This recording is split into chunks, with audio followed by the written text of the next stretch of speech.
Hey, Simone here, as always, with some ideas and insights for what to pay attention to when you are ready to grow your business in a way that's not gonna kill you. So what we're gonna talk about today is why leadership is your key to sustainable and exponential growth, especially now. And I'm saying especially now because, things have changed. There's most of the hiring, most of the talent pool out there these days are newer generations. So they have different expectations, so all of us have to adjust to that to make sure that we can actually hire the right people. So when you go back to our podcast episode 33, we talked about the 3 different levels of delegation. And this is kind of like the new way versus the old way, because unless you learn how to do things in a way that actually supports people and sets them up to win, you're wasting a lot of your money that you're investing in these people because it's not going to get you the return. So we really want to think about, like, as leaders, how do we need to show up so that we can support people to deliver the best results possible in the best possible way. So we really want to focus on getting them to their highest potential. So there's, many different styles of leaderships, and a lot of us are probably used to top down because that's how it was or has been for a long time. And now we're looking more at a different style that some people call servant leadership. And, this is not, it's important to understand that when you are a servant leader, you can't do this unless you figure out, and when I'm saying this, I mean growing and scaling your business, you cannot do this unless you figure out how to have an empowered, autonomous team. And, the thing is, humans are really tricky. They're the most difficult aspects of business. So the best leaders out there, they really know how to give their teams clarity, certainty, and compassion. And everybody knows what EQ is about, your emotional intelligence quotient that helps you relate to people, that helps you actually bring out performance in people. But there's the other quotients that people talk about, your RQ, which is your readiness quotient, which means, are you ready to hire and support people so they can do the most amazing job for you? So this is kind of, when you think about EQ, it's kind of like, I love this quote by Norman Schwarzkopf. It says, leadership is getting people to do willingly, which they would ordinarily not. And when I talk to a lot of our clients who have a lot of trouble with getting people to show up, getting them to be accountable, getting them to deliver at the highest level possible, well, that's what EQ is talking about. So RQ is putting all those systems and structures in place that give people that clarity and that certainty that they need, so they understand the goals and expectations and they can really deliver on them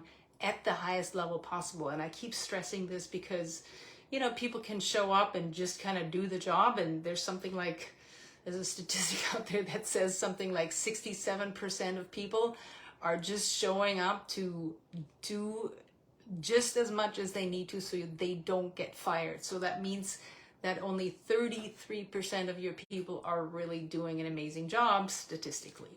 So we want to make sure that we put the right structure and system in place so that we, for one thing, know that we have all 8 players on board, that we give them the structure that they need to win, and that we can support them as leaders so that we can keep growing them in a way that they keep delivering more value to the company.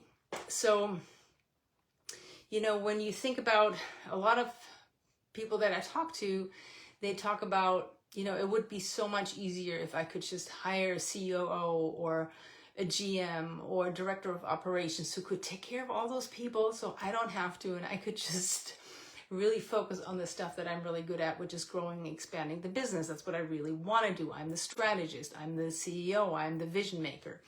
And that's all fine and dandy, except for when you do that, you're 100% dependent on one person.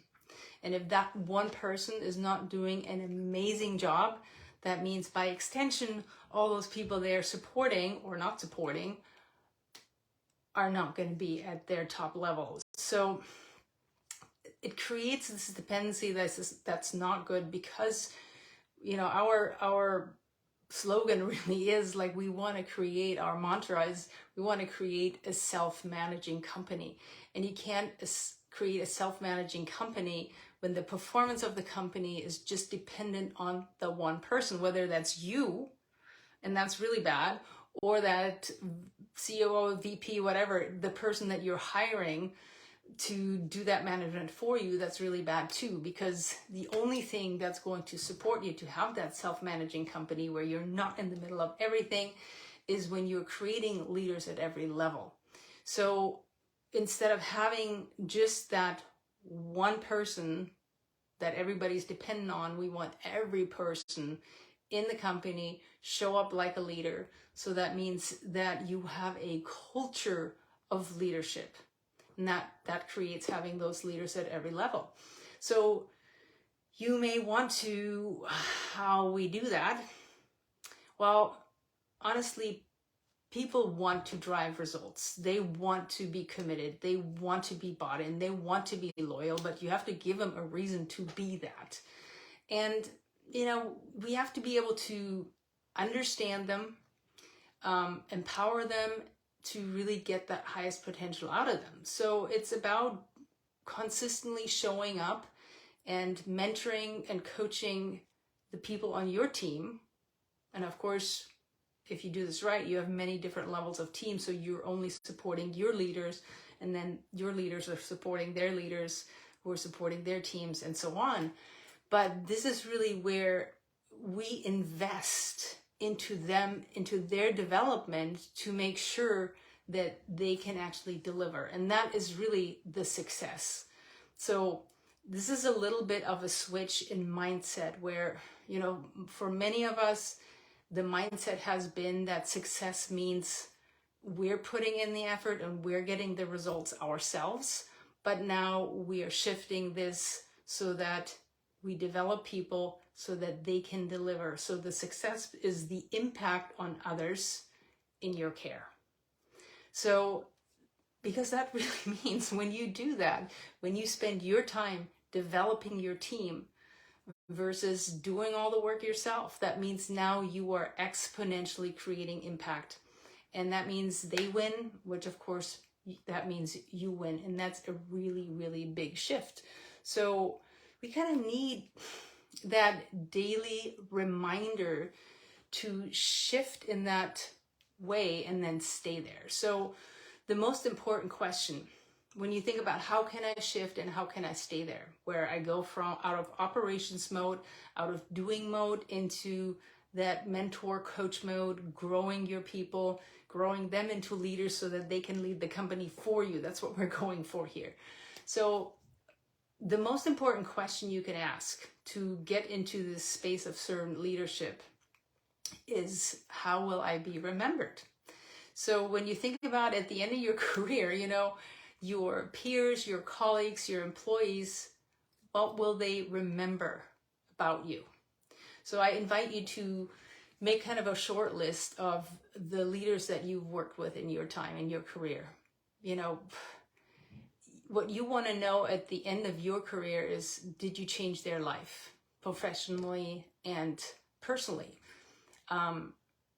Were you selfless? Were you a giver? And that's really what we're going for.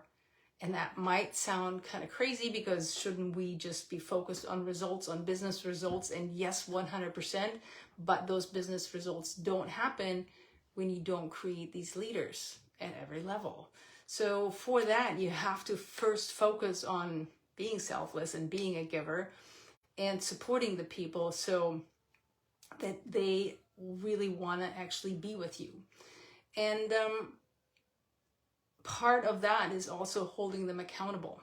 They have to want to be there. They have to want to participate in this journey. So that doesn't mean, being a servant leader doesn't mean you're going to have people walking all over you. And that's kind of the fear that I hear in many people. It means that you're showing up as their mentor, which means holding people accountable, which means showing up for them and calling them forth so that they deliver at a higher level, because that's how everybody's going to win.